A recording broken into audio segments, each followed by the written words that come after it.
હવામાન વિભાગે 19 જૂનથી સાર્વત્રિક વરસાદની આગાહી કરી છે। ભાવનગરમાં મેઘરાજાની તોફાની બેટિંગ કરી છે। શેત્રુંજી ડેમમાં પણ નવા નીર આવ્યા છે, ત્યારે ભાવનગરની જીવાદોરી સમાન શેત્રુંજી ડેમ 80% ભરાયો છે। ગુજરાતમાં ચોમાસાની ધમાકેદાર એન્ટ્રીએ ધરતી પુત્રનો ખુશખુશાલ કરી દીધા છે। ભાવનગર જિલ્લામાં પણ સાર્વત્રિક વરસાદ નોંધાયો છે। અહીં 24 કલાક ભાવનગરમાં મહુવામાં 9 ઇંચ વરસાદ વરસ્યો છે। પહેલા વરસાદથી નદી નાળા છલકાઈ ગયા છે। ભાવનગર જિલ્લાનો શેત્રુંજી ડેમમાં નવા નીરના વધામણા થયા છે। આ ડેમ 80% ભરાયેલો છે, જેના પગલે નીચાણવાળા વિસ્તારના લોકોને એલર્ટ કરવામાં આવ્યા છે।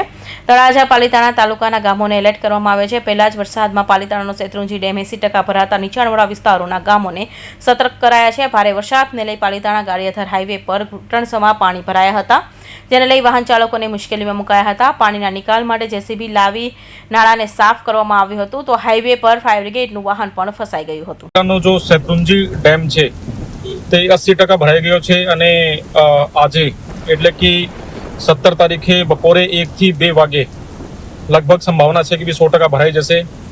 તેથી એના ગેટ ખોલવામાં આવશે લગભગ 1 થી 1.5 વાગે। તો આ શેત્રુંજી ડેમને જે નીચાણવાળા જે ગામો છે એના જે બહાવમાં છે, એમાં પાલીતાણાના 5 ગામો છે અને તળાજા તાલુકાના 12 ગામો છે, એટલે ટોટલ 17 ગામો છે। તમામ લોકોને મારી વિનંતી છે કે 1 વાગ્યાથી પહેલાં જે તમે આ ગામોમાં નીચાણવાળા વિસ્તારમાં હો તો તમે તાત્કાલિક ઉપર શિફ્ટ થવાનું છે। પ્રશાસન વહીવટીતંત્ર પણ તમારો સહયોગ કરશે। મુશળધાર વરસાદથી ભાવનગર જિલ્લામાં જળબંબાકારની સ્થિતિ છે। 24 કલાકમાં 12 ઇંચ વરસાદથી પાલીતાણા પાણી થયું છે। પાલીતાણાથી સિહોરને જોડતા 12 ગામના સંપર્ક તૂટ્યો હતો। નનોડાથી સિહોરને જોડતો પુલ તૂટી જતા સંપર્ક તૂટ્યો હતો। બુઢાણરા, લવરડા, ઢંઢુસર, કડકડિયા, ગુંદાળા, ટાણા સહિતના ગામોના સંપર્ક તૂટ્યા હતા।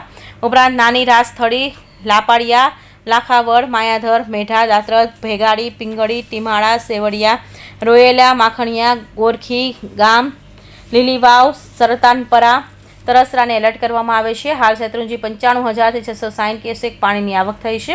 ભાવનગરમાં ધોધમાર વરસાદથી નદી નાળા છલકાયા છે। ભારે વરસાદને નારી ગામોનું તળાવ છલકાયું છે।